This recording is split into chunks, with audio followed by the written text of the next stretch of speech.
اهلا بيكم متابعينا. احنا بتوع الملخصات. اولا كل سنه وانتم طيبين، رمضان كريم عليكم. تعملوا ايه لو عرفتوا ان نهايه العالم قربت، وان الغني هو اللي هيعيش والفقير هيموت، وفي وسط كل ده هتتولد قصه حب جامده جدا مش ممكن تتخيلوها. مش هحرق عليكم العظمه بتاعت النهارده، بس قبل ما نبدا انزلوا اعملوا بسرعه اشتراك في القناه وفعلوا الجرس عشان يوصلكم كل الجديد اللي جاي. ويلا بينا بسرعة على الملخص القنبلة بتاعنا. البطل بتاعنا لاعب البيسبول الأمور جانج، منه وهو لسه في اللفة بيحب البيسبول، ولما كبر جات له فرصة يلعب مع فريق كوريا للبيسبول. يا بختك يا عم جانج. وطبعا من كتر الحسد جانج بيقع على ركبته ويتصاب إصابة خطيرة جدا وتنهي على مستقبله الرياضي، وبيقرر يطلع على مبنى مدرسته وينتحر. والشرطة والمدرسين والطلبة بيتحايلوا عليه يرجع عن فكرته، بس مفيش فايدة، واضح ان دماغه ناشفة. بس بطلتنا الجامدة يون بتقرر توقف المهزلة دي، وبتضحك على الشرطة وبتقول لهم انا حبيبته وهعرف اخليه ينزل. فبيقولوا لها ورينا شطارتك. فبتروح له وبتقول له عامل قلق ليه؟ فبيقول لها مفيش حاجة، انا قاعد مع نفسي شوية، والله انتوا كبرتوا الموضوع يا شباب. فبتقول له ما تعملش موضوع اصابتك ده حوار، مش هتكون اجدع من مو صلاح يعني. وهوب المجنونة بتزقه من فوق المبنى وتقول له استمتع يا معلم. والشرطة بتنقذه طبعا عشان يكمل مسلسل معانا النهارده. واتحايل على الضابط ما يحبسهاش وقال لها انت طلعتي اجن مني، يلا بينا نرتبط وش. بس هي طنشته. وعدى كذا سنة على الموضوع ده وهي بقت بتشتغل في القوات الخاصة، وبطلنا بقى ضابط قد الدنيا وشاطر قوي في شغله، لدرجة انه في جريمة قتل في فندق وكله محتاس فيها، وهو بمجرد ما راح حل القضية كلها ولقى القاتل تحت السرير، واعترف كمان بالجريمة، بس مش فاكر هو ارتكب الجريمة ليه.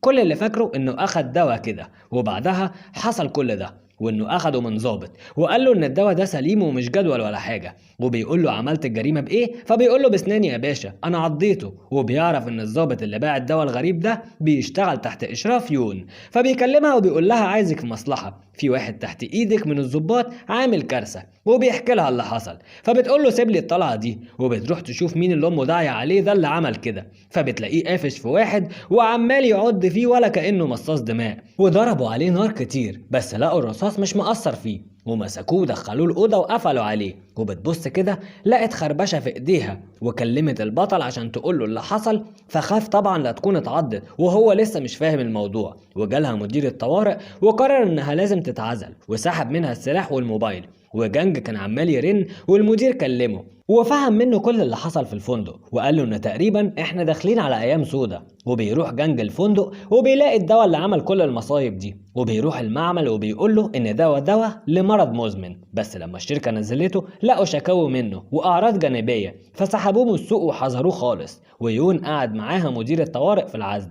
وقال لها احنا عملنا كل الفحوصات والحمد لله ما حصلكيش اي عدوى وتقدري تمشي. بس قبل ما تمشي دخلت للواد اللي باع الدواء للقاتل وحبت تتكلم معاه يمكن تعرف اي معلومه، فبيهجم عليها عشان يوضحها. فالقوات بتلحقها وبيقولوا لها روحي بس تعالي كل فتره اعملي تحاليل وفحوصات عشان نطمن برضه. فبتقول لهم طب ما تدوني شقه جنبكم هنا وابقى قريبه منكم. فبيقولوا لها سهله بس لازم تبقي متجوزه، مش بندي شقق لسناجل. فبتلاقي جانج داخل عليهم وقال لمدير الطوارئ الدواء ده هو اللي عمل كل الكوارث دي ولسه هيعمل اكتر. فبيقول له احنا هنتعامل، وبياخد يون ويخرجوا. فبتقول له فاكر زمان لما قلت لي نرتبط وانا طنشتك، ما تيجي بقى نلم الشمل ونتجوز؟ وهو طبعا ما صدق وقال لها يلا بينا. فبتقول له ما تعلاش بسقف احلامك بس وطموحاتك قوي كده، انا هتجوزك عشان اخد الشقه وما ينفعش اسكن فيها لوحدي وانا سنجل. فبيقول لها مش مهم، المهم نكون سوا. وفعلا اتجوزوا واستلموا الشقه. وبتروح يون توزع حلويات على الجيران وتتعرف عليهم،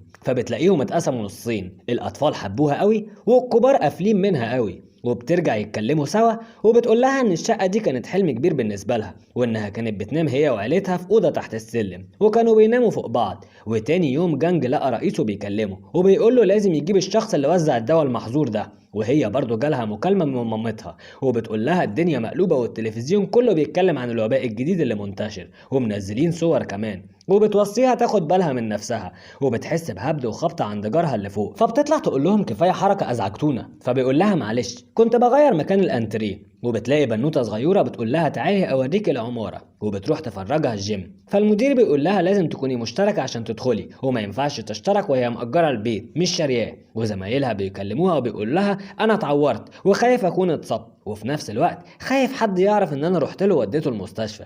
ودخل يصور المصابين عشان يبعت الصور للصحافة ويقبض منهم تمنها. وفعلا شوية وعربية متجمدة دخلت مليانة مصابين، وقعد بقى يصور فيهم، وبدأوا يفوقوا وحاولوا يخرجوا من العربية، بس القوات لاحظوا وهي راحت تنقذه، بس الزومبي شدوها، فالقوات قفلت عليها قبل ما يخرجوا كلهم. ووصل جانج في الوقت المناسب وأنقذها. وبنعرف إنه راح للي وزع الدواء ده، وعرف إنه بيديه للناس اللي بيكرههم بس لحد ما انتشر. وجانج بيقول لمدير الطوارئ ممكن نحاول نعالج المصابين دول، فبيقول له خلاص الوقت فات. فبيتغاظ من الولد اللي هو عمل كده، وبيديله الدواء وبيقول له طباخ السم لازم يدوقه. وبتبقى يوم في البيت وبتتفاجئ في التلفزيون عارضين الفيديو اللي صوره زميلها لشكل المصابين، فنزلت بقى تعمل احتياطاتها واشترت اكل وميه كتير وكمامات وادويه، وبرضه سمعت صوت في الشقه اللي فوق. فساعتها بقى طلعت للراجل، واول ما فتح لها لاحظت دم على هدومه، فدخلت البيت غصب عنه، فاضطر يعترف لها ان مراته اتحولت وحابسها في الحمام. ولسه بتفتح الباب عشان تشوفها لقيته بيقول لها بالسلامه انتي، وبيزقها وبيقفل عليها. وجريت تستخبى، بس لقت الست مش هاممها خالص وكل هدفها الباب، وجريت ورا جوزها تقتله، وطلع يجري منها وساب الطفله لوحدها. فمراته كانت هتهجم عليها لولا يون جت ومسكتها، وجي كمان جانج جا وراها وجرى ورا جوزها، والقوات جت وخدوا المصابه. اما جانج فدخل بقى بيت الراجل وشاف عندهم الدواء نفسه، ففهم اللي حصل، بس احتاج يتأكد، وعرف ان الست اشترت الدواء ده من الجيم على اساس ان هو بيزود التركيز. وطبعا الجيران شافوها وقوات واخدينها وصدقوا الموضوع، وبدأوا كلهم يشتروا أكل ومية كتير. والرئيس بتاع يون قال لها إن الدواء اتباع في المنطقة بتاعتهم، وكل العمارة هتكون تحت العزل، وممنوع حد يدخل أو يخرج منها لمدة أسبوع. وجانج حاول يسلم الراجل جارهم للقوات، بس هو هرب واكتشف إن هو مش هيعرف يطلع من المنطقة خالص. أما سكان العمارة كلهم فاتجمعوا في الجيم، وربطوا صاحب الجيم اللي كان بيبيع الدواء، وقالوا لازم تشوف حل اللي بيحصل ده. ولأن واحد من السكان طلع لايف وقال إن في مصاب في عمارتهم، طبعا الناس قلقت اكتر ومرضوش يفتحوا للبطل والبطله لا يكونوا مصابين، بس اقتنعوا انهم مش مصابين وفتحوا وراحوا على الجراج ولقوا متحولين كتير، فجروا بسرعه وراحوا للسوبر ماركت ياخدوا حاجات يخزنوها، ولقوا بنت هناك مستخبيه فقرروا ياخدوها معاهم، وكل واحد قاعد يلم في حاجات. اما جارهم جوز الست المتحوله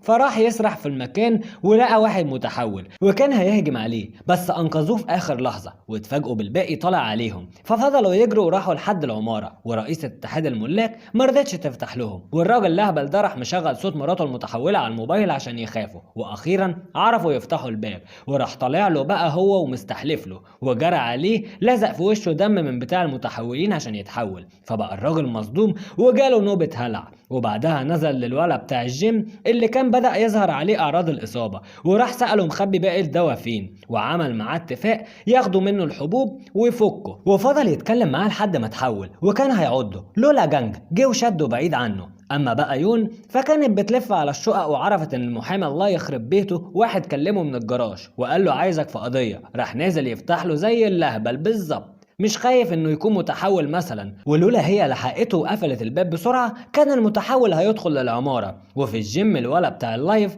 قعد يقول لهم لازم نطرد صاحب الجيم ده قبل ما يحولنا، فجانج رفض وقال لهم نعمل استفتاء ونشوف كل الاراء، فنص السكان قالوا نطرده والنص التاني قال لا، فقالوا خلاص الفيصل بينا الولا اللي عنده فوبيا الاوبئه ده. وجابته يون وكان محصن نفسه على الاخر وقال لهم لا بلاش نطرده. والولا بتاع اللايف افتكر ان موبايله وقع في الشارع لما كانوا بيجروا وراح يجيبه، فدخلوا المصابين العماره وعضوا واحد من السكان، والبطل والبطله رجعوا على شقتهم واتفاجئوا وقتها بمصاب على الباب بيحاول يقنع البنت الصغيره تفتح له، بس اول لما شافهم خاف، وهم كمان استغربوا وسالوا دخل ازاي ده، فعرفهم ان الباب اللي تحت مفتوح وجرى لبره، فساعتها نزلوا واتاكدوا ان الباب فعلا مفتوح، فبسرعة قفلوه وراحوا الجيم لقوا صاحبهم بيهجم عليهم، فبيضطر رئيس جانج يقتله، وبيقول لهم بالليل الكهرباء هتقطع لان الحظر خلاص اتفرض على كل البلد. وبيقول ليون تعالي عايزك في كلمتين، فبيقول لها لما خدناك نحللك لقينا اجسام مضاده للوباء في دمك،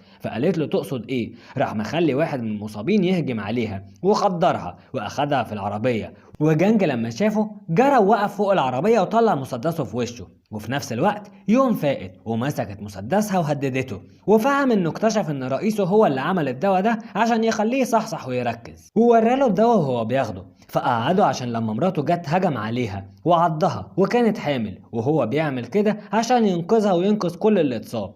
وقال لها إن لو حد من كبار الأغنياء عرف هياخد دمها عشان ينقذ نفسه. أما بقى واحدة من السكان بتدخل أخوها العمارة وبيخافوا لا يكون مصاب، فبيربطوه احتياطي، وطبعا جارهم المجنون بيكون بدأ ينفذ خطته وبيحط لهم الدواء في الأكل والشرب. حتى الولد المربوط ده بيحاول يعمل كده، فجانج بيقول له طب اشرب انت الاول. وطبعا الراجل خاف فقال له انا فاهم خطتك كويس، بس للاسف بوظتها لك لاني بدلت الدواء اللي بيتحول بدواء تاني بتاع صداع. وبيجي واحد من السكان متدين وهو ومراته وبيهددهم بالمسدس واقنعهم انه مصاب ولازم يسمعوا كلامه، وقال لهم كمان يون وجانج دول لازم يتعزلوا لانهم شكلهم كده مصابين. فبيوافقوا ويروحوا بيتهم، وبيجي الولد بوفوبيا بيقول لليون ان السكان عايزين يطردوهم وياخدوا الاكل والشرب اللي عندهم، فبتقول له قوي قوي وبتروح لهم. وجانج بيقول استر يا رب، فالولد بيقول له ما تخافش يون جدع، فبيقول له انا خايف على السكان مش عليها،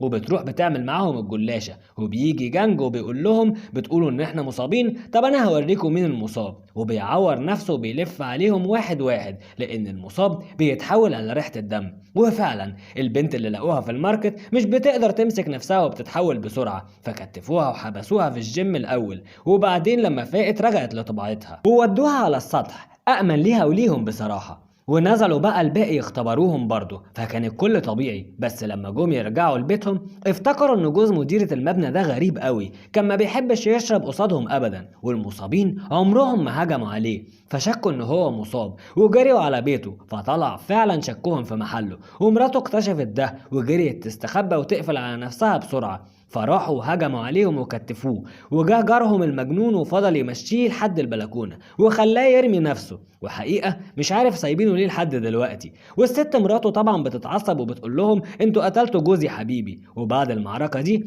جانج بيكتشف ان هو اتعور وكلها مساله وقت وهيتحول. ويوم بتشوف ان جرح السكينه اللي في ايده بيخف، فبيقول لها انا بس اللي جامد وجسمي كله فيتامينات، فبتشك فيه وبيقرر كل شويه يجدد التعوير عشان ما تشكش اكتر. وكلم رئيسه وقال له ان هو اتصاب ولازم يجي ينقذ يون، وطمنه وقال له كمان انه متكتف رئيسه اللي صنع الدواء ده، وقال له ان هو مات وهيفضل حبسه. ويون شكت ان جانج يكون اتصاب لانه مش بيرضى يشرب ميه كتير، وده طبعا عشان ما يعطش. فبصت على التعويره اللي في ايده بس اطمنت لما لقيتها لسه موجوده. وتاني يوم لقوا جثه الست اللي بتنظف وباين عليها انها مسحوب دمها، وكمان لقوا الولد اللي عنده فوبيا في بيته مليان اكل ومقتول برضه وسايب ورقه بيقول لهم سامحوني. رحت اطلب مساعده وفضلوا يلفوا لحد ما لقوا جثه ثالثه، وجارهم اندرو ماسك مسدس وبيهددهم بالاتفاق مع جارهم المجنون، وهددهم بالبنت الصغيره ان هو هيقتلها. وطبعا السكات ساكتين لانه زللهم بالاكل والشرب اللي اخدوا من بيت الولد بتاع الفوبيا. ونزلوا يشغلوا الكهرباء، واول ما اشتغلت كل المصابين هجموا عليهم، والبطل والبطله جريوا على الاسانسير. واول ما فتح لقوا مصابين كتير، فجانج وقف قصادهم ودخل يون الاسانسير. ولما لقت محدش من المصابين بيعضوا وكمان في جرح في رقبته عرفت ان هو مصاب، وشدته جوه الاسانسير وقال لها انا خلاص هموت، فحضنته جامد واخيرا بينت له حبها من سنين كتير. وقرر جانج ينقذ البطله وباقي السكان. ولما طلع فوق المبنى لقى اندرو بيهددهم، فحبس كل الناس ومعاهم يون وقفل بالمفتاح. ولسه اندرو هياخد المفتاح منه راح رميه رميه ولا ايام ماتشات البيسبول بتاعته زمان. فاندرو بيقول له انت هتشتغلني، ولسه هيضربه بالنار. فبيلاقي جانجو علامات التحول بتكون ظهرت عليه. اما يون فبتكون نزلت الجراج وخدت عربيه وهربت من المصابين، ولقت في وشها رئيسهم وخدرها. ولما فاقت في العربيه لقت كل الناس رجعت لحياتها عادي، وان محدش مصاب غير البلده اللي كانت عايشه فيها بس. وراح الرئيس واخدها وقال لها عالجي مراتي بمزاجك احسن، لان قواتها هتيجي وتاخدك عشان يعملوا عليكي تجارب.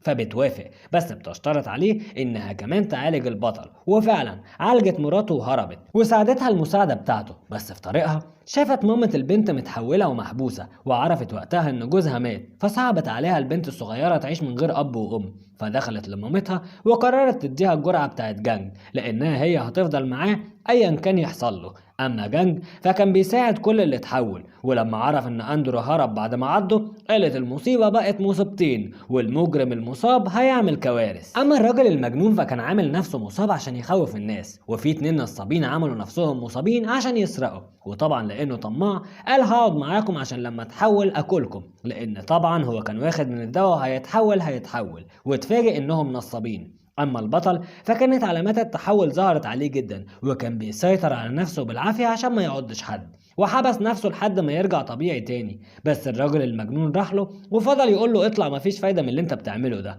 ويون جت في الوقت المناسب وضربته وفرحت قلبنا، ودخلت لجانج وطمنته انها كويسة، وهو كمان طمنها ان هو كويس. والقوات جت وبدأت تنقذ في الناس، ولقوا كمان واحد تاني عنده اجسام مضادة زي يون، والدنيا هتحلو. وهوب جه اندرو ورزع جانج رصاصة، وجت يون عورت نفسها، واندرو راح على الدم، راحت قتلاه وراحت تطمن على جانج لقيته زي القرد. وبعد فترة بيكون في محاكمة للراجل المجنون وكل اللي ساعدوه، والحياة بترجع لطبيعتها، وجانج ويون بيكملوا حياتهم مع بعض. واعتقد بقى ان دي نهاية كيوت قوي على الاهوال اللي هم شافوها في المسلسل. لو عجبكم الملخص سيبولي لايك حلو كده يدعمني، وبالمرة بقى اعملوا اشتراك في القناة وفعلوا الجرس عشان يوصلكم كل الملخصات اللي هتنزل، واكتبولي في الكومنتات ايه المسلسلات اللي عايزيننا نلخصها واحنا عننا ليكم. ودلوقتي اقول لكم سلام.